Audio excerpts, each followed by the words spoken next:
Before we begin, if you're watching this and you've ever felt trapped by someone who controlled your financial security, please hit that subscribe button.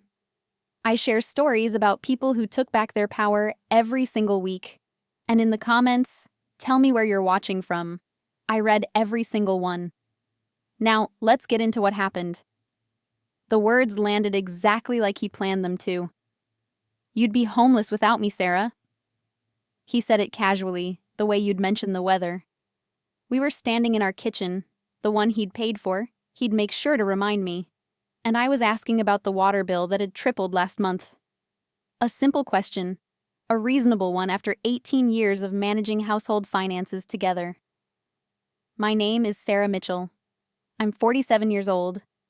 And in that moment, standing in my own kitchen with my hands in dishwater, I realized my marriage had been a very careful lie. He wasn't angry. That's what made it worse. David smiled while he said it. The same smile he'd worn in our wedding photos. The same one he used when closing deals at his commercial real estate firm. The smile of a man who believed, absolutely, that he had won. "Without me," he continued, moving closer to where I stood at the sink, "you'd have nothing. No house, no security, no life." I didn't respond. I dried my hands on the towel. I turned to face him, and I said something that would echo through the next 8 months of both our lives. "You might be right." He laughed. He actually laughed. The sound was so certain, so satisfied that I almost pitied him. What David didn't know, what he would never have suspected, was that I had already made an appointment with Margaret Chen, one of the most ruthless family law attorneys in the state. That appointment was 12 days away. And by the time David figured out what had happened, he wouldn't have a single move left to make. 18 years. That's how long I'd been married to David Mitchell. When we met, I was 29. I'd worked in commercial accounting for a mid-sized firm, making decent money, living in a small condo I'd saved for myself. I wasn't desperate. I wasn't looking. But David was charming in a way that felt like sunlight after years of gray. He was 38, already successful in real estate development. He had vision, he said. He was going to build something significant. All he needed was someone intelligent enough to understand his ambition, and patient enough to wait while he made it happen. I believed him. More importantly, I wanted to believe him. "Marry me," he said after 8 months of dating, "and let me take care of you. You're too smart to waste your intelligence on someone else's company.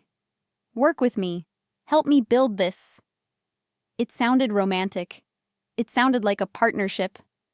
What it actually meant was this. I left my job 3 months after the wedding. David needed someone managing his company's finances, he said. Someone he could trust completely. Someone at home who could also manage everything else. The household, the details, the logistics of his increasingly demanding career. "I'll make enough for both of us," he promised. "You'll never have to worry about money again." I was so stupid. Not because I trusted him. Trusting someone you love isn't stupidity. I was stupid because I didn't insist on keeping my own income stream. I didn't maintain my professional licenses. I didn't file joint tax returns that clearly documented my financial contributions. I didn't keep my career alive as a backup plan. I became a wife. Only a wife, nothing else. For the first 5 years, it worked. David's business grew. We bought the house, the one he would later tell me I couldn't possibly afford without him. We traveled. We ate at expensive restaurants. We built a life that, from the outside, looked perfect. But somewhere around year 6, the dynamic shifted. I noticed it gradually, like a slow temperature drop you don't feel until you're already shivering. David stopped asking my opinion on financial decisions. He started making comments about supporting me, as if the 18-hour days I worked, managing his books, building his company infrastructure, handling tax filings, managing client relationships, were somehow charity rather than labor. When we'd argue about money, he'd invoke it like a weapon. I pay for everything. You should be grateful. I didn't work outside the home. I didn't have a paycheck with my name on it. In David's mind, that meant I didn't work at all. He controlled the credit cards. He monitored my spending. He made comments about how much groceries cost, how expensive my haircuts were, how I wasted money on things he didn't see the value in. By year 12, I realized I had become completely financially dependent on a man who saw my dependence as proof of his importance. And I had no way out. That's what he believed. That's what I let him believe. The truth was far more complicated and far more dangerous than he ever imagined. The first real red flag wasn't the water bill. It wasn't even his comments about supporting me. It was something smaller, something most people would have dismissed. A deposit that didn't match any account reconciliation. I was sitting at the desk in David's study, updating his business finances like I'd done for 17 years, when I noticed it. A transfer into our primary account, $47,000. No supporting documentation, no invoice or job completion to account for it. I asked him about it casually over dinner. Just a bonus from the Henderson development, he said, not looking up from his phone. I knew about the Henderson development. It was still in the pre-construction phase. Bonuses didn't come in until the final project closeout, which was at least 14 months away. I said nothing. I made a note. Then came the late nights, new ones, different from his usual pattern of coming home by 7, eating and reviewing construction updates in his office. These were unpredictable. He'd text around 5 p.m., saying a deal meeting ran over. He'd come home at 10 or 11, showered already, smelling of expensive cologne. Not expensive cologne he owned. New cologne. When I asked where he'd been, he'd give vague answers.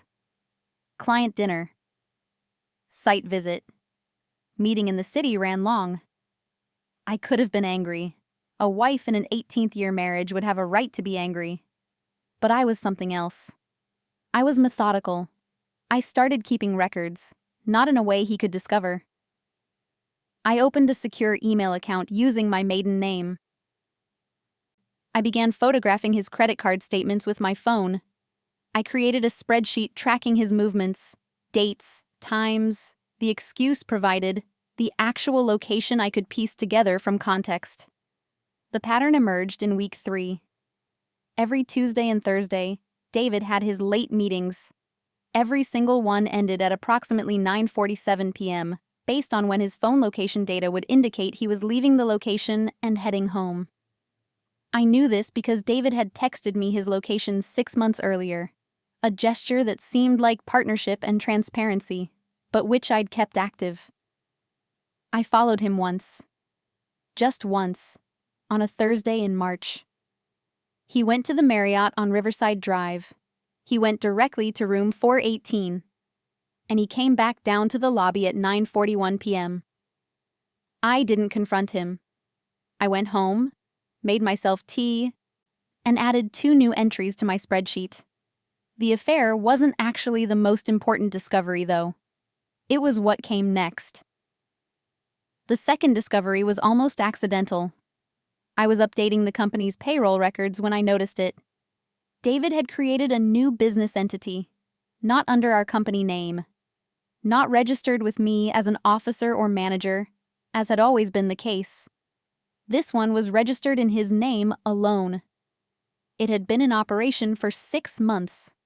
Looking at the transactions David had hidden in a folder labeled Operating Expenses that he'd specifically told me not to touch, specifically told me were too complicated for my level of expertise, which was a remarkable claim given that I'd handled the entire company's accounting for 17 years.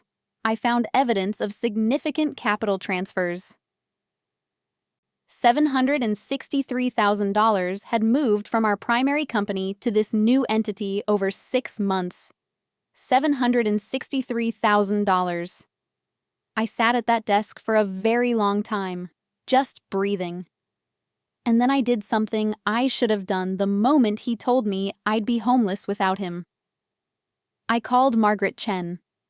Margaret's office was on the 34th floor of a building downtown. The view overlooked the city in every direction. The moment I sat across from her mahogany desk, with afternoon light creating long shadows across her files, I understood something crucial. I had been accumulating evidence for months. Margaret was going to help me use it. "Walk me through everything," she said, opening a legal pad. I did. The affair, documented by photographs and location data. The hidden company, documented by financial records. The unaccounted transfers. The comments he'd made about supporting me, said in front of witnesses, friends, his colleagues, family members who'd heard the same refrain dozens of times. Margaret listened without interrupting. When I finished, she set down her pen.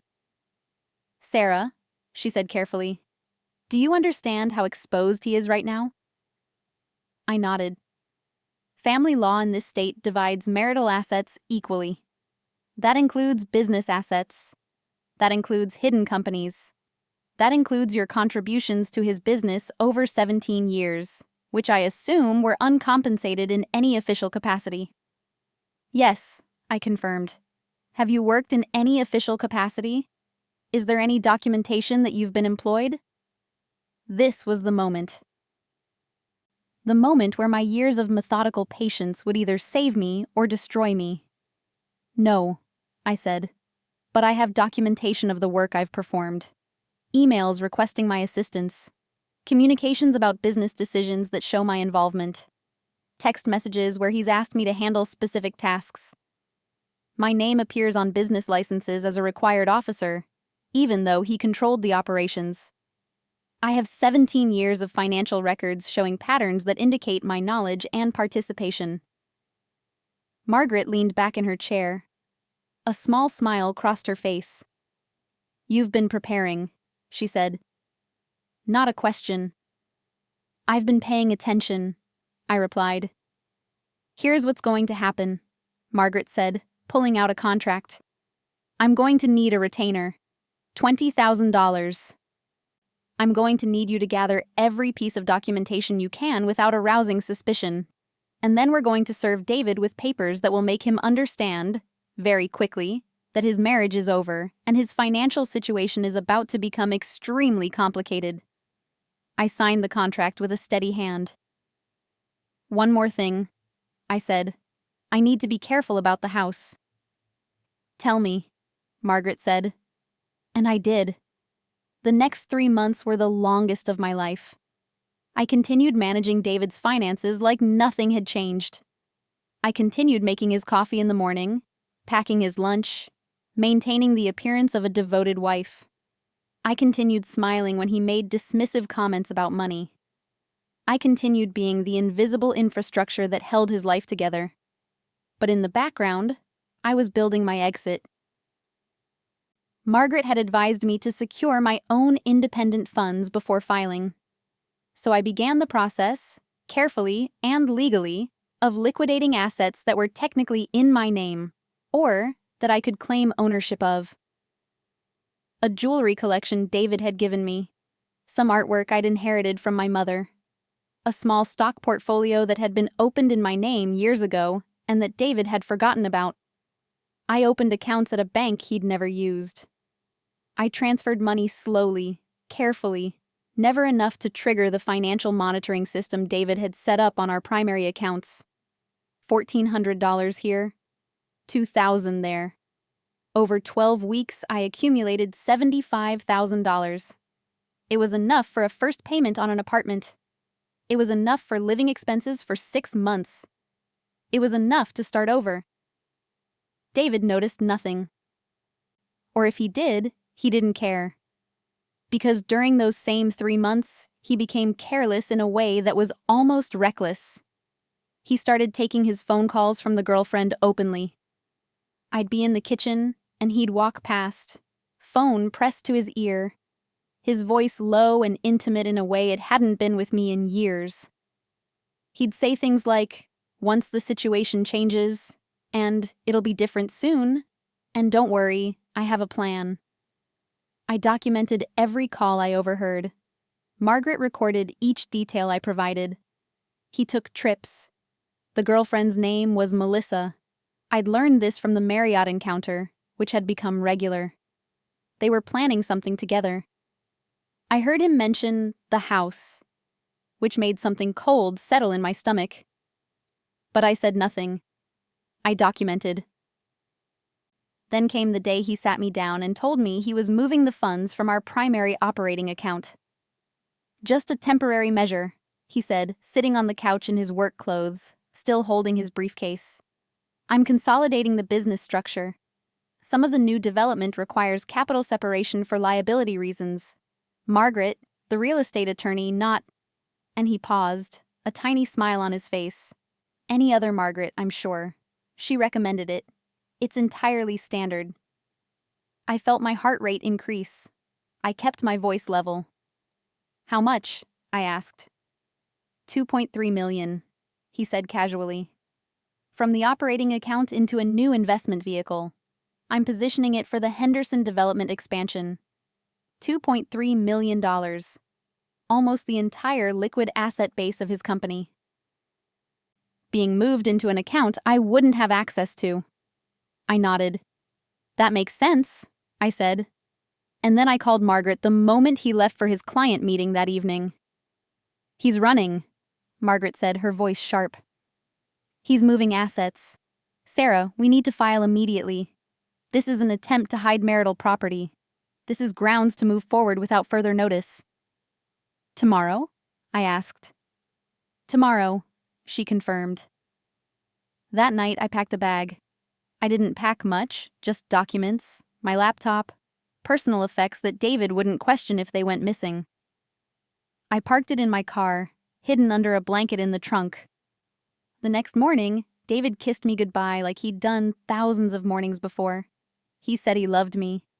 He reminded me to call the landscaper about the front beds. Of course, I said. At 9 a.m., Margaret served the papers.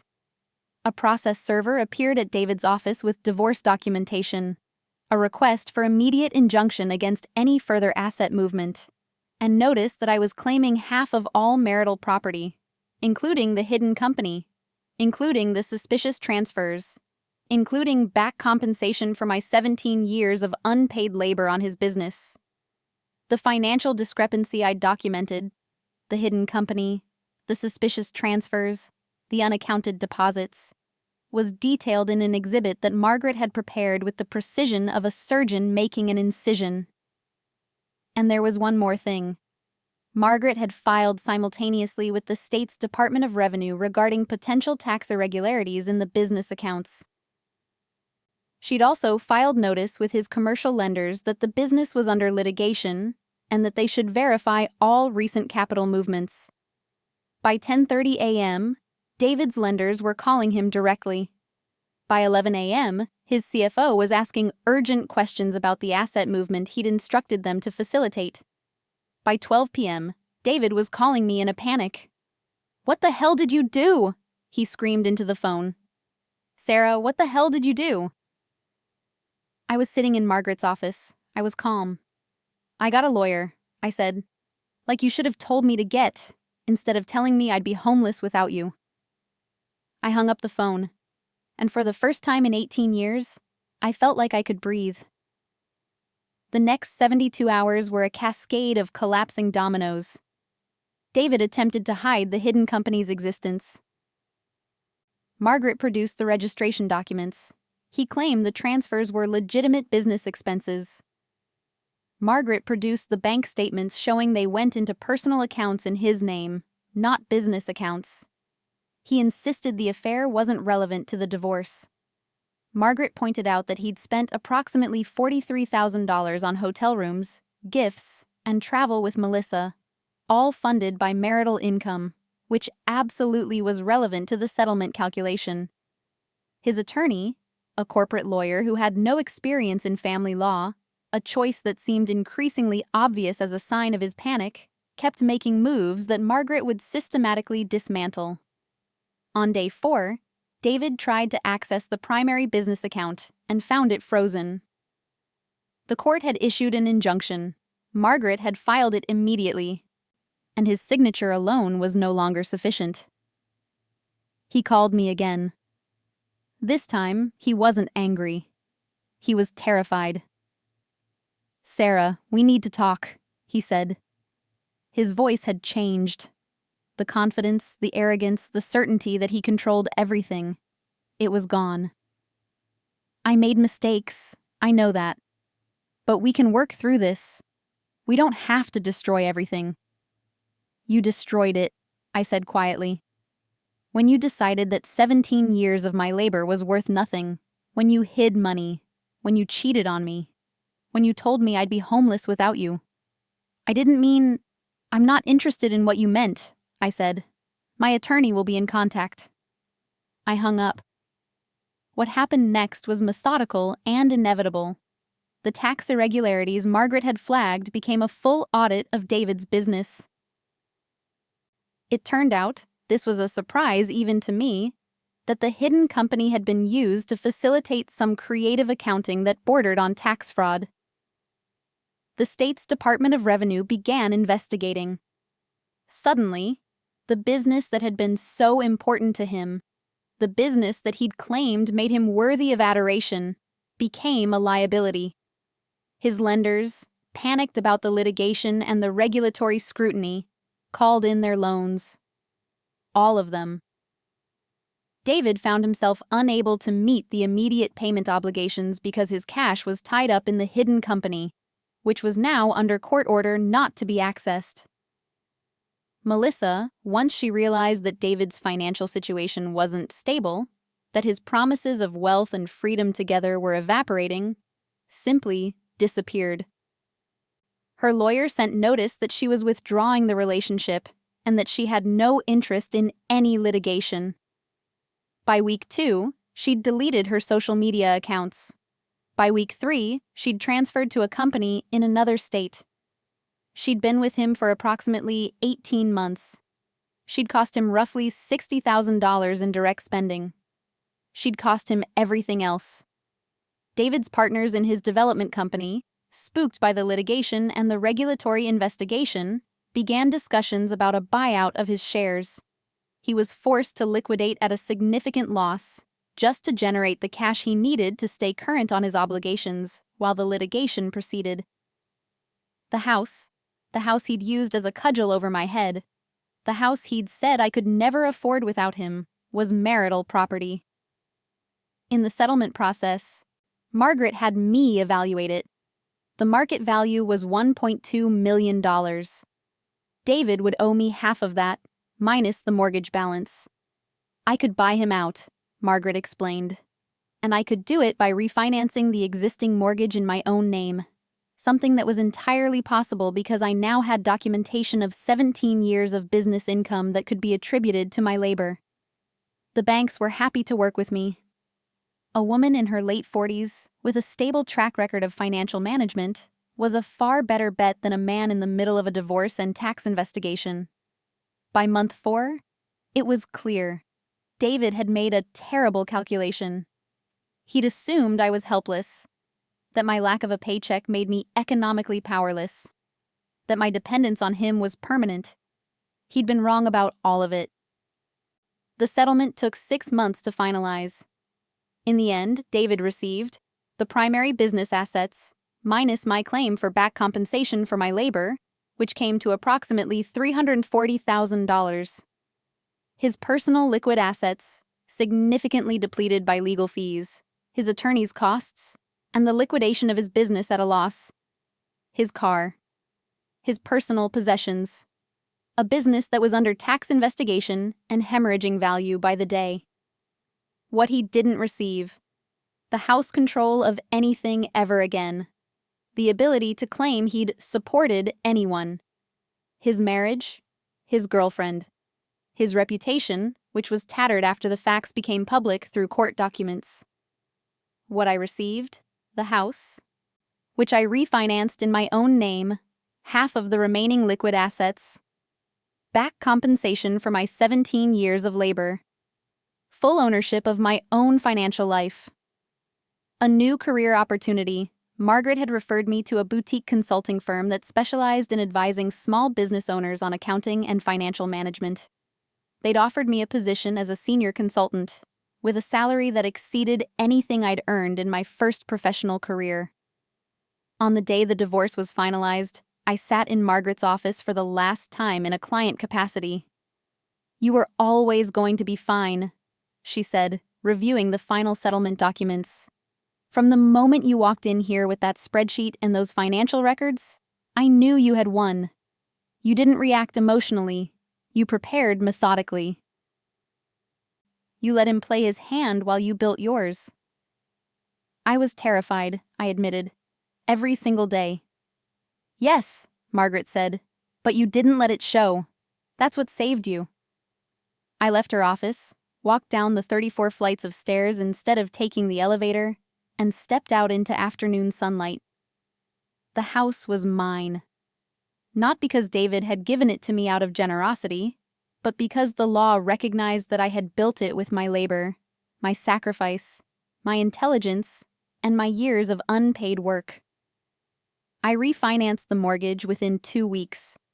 The bank approved me without hesitation. 3 weeks after the divorce was finalized, Melissa's social media accounts were back online. Apparently, she'd reconciled with a boyfriend from her hometown. She looked happy in the photos. I hoped she actually was, and that she'd learned something from the experience of believing David's promises. David moved into a one-bedroom apartment in the same complex where I'd initially planned to move. According to mutual friends, people I still maintained relationships with despite the divorce, he spent most of his time there alone. The tax investigation concluded with a settlement involving significant penalties. The business eventually sold to his former partners at a fraction of its previous valuation. He aged about 10 years in the months after the divorce. His hair went gray. He developed a tremor in his hands. I felt nothing watching this, not because I was cold, but because I'd already let him go. By month 8 after the divorce, I'd settled into the job with the consulting firm. I was working with small business owners, many of them women, helping them structure their finances, protect their interests, and build sustainable companies. One of my first clients was a woman named Jennifer, who was going through a similar situation. Her husband had told her the same thing. "You'd be nothing without me." I recognized the situation immediately. I helped her gather documentation. I referred her to Margaret.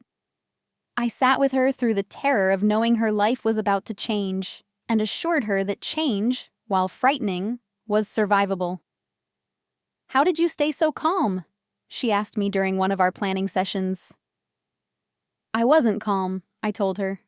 "I was methodical. There's a difference. Calm is about not feeling. Methodical is about channeling what you're feeling into action. I was furious. I was hurt. I was betrayed. But I didn't let those feelings move me. I let them inform me." She nodded, taking notes. By month 12, I'd hired someone to help manage the house, a contractor who came twice a week to maintain the grounds. I got my hair done at a salon I chose, without checking the price. I took a vacation alone to a cabin in Vermont. I had dinner with friends. I took long walks. I developed a life that existed for my own pleasure, not as maintenance of someone else's comfort. David called me once, approximately a year after the divorce was finalized. I almost didn't answer. "Sarah," he said when I picked up. His voice sounded small. I just wanted to say that I made mistakes, that I handled things badly, that I shouldn't have. "No," I said, not unkindly but firmly. "You don't get a platform for that conversation. You had 18 years, that was your chance, and you spent it telling me I would be nothing without you. I'm going to hang up now." "Wait." But I'd already disconnected. The final thing I did was frame something in my home office. It was a quote from Margaret, which I'd written down after one of our meetings. The most dangerous thing a man can believe is that a woman's dependence is permanent. He doesn't understand that women are the most dangerous when they finally stop being afraid. I hung it above my desk, where I could see it every day. Because the truth is this: I wasn't saved by revenge. I wasn't liberated by David's suffering, though his suffering did happen, and it was, in some sense, inevitable. I was saved by paying attention, by trusting my instincts when something felt wrong, by maintaining my own documentation, my own records, my own evidence of my own worth. I was saved by refusing to internalize his narrative about my dependence, and I was saved by having the good sense to ask for help when I needed it, from someone who understood that the law, applied methodically and strategically, was far more powerful than any emotional outburst could ever be. 18 years with David had taught me something crucial about myself. I was far stronger than I'd ever believed possible. It took losing everything to understand that I'd never actually lost myself. I'd just forgotten where I'd put myself down. If you've watched this far, you've been here for the full story. I want to hear from you. In the comments below, tell me where you're watching from. Are you somewhere dealing with a similar situation? Are you somewhere planning your exit? Are you somewhere already living in your own power after finally deciding that you wouldn't let someone else define your worth? I read the comments. I see you, and I want you to know. If you're in a situation where someone is controlling your narrative, your finances, your self-worth, it's survivable. It requires patience. It requires documentation. It requires asking for help. But it's survivable. Please subscribe. Share this with anyone who needs to hear it. And remember, your dependence is never permanent. Your strength is never as far away as it feels right now. You're capable of so much more than you believe. I'll see you next week with another story.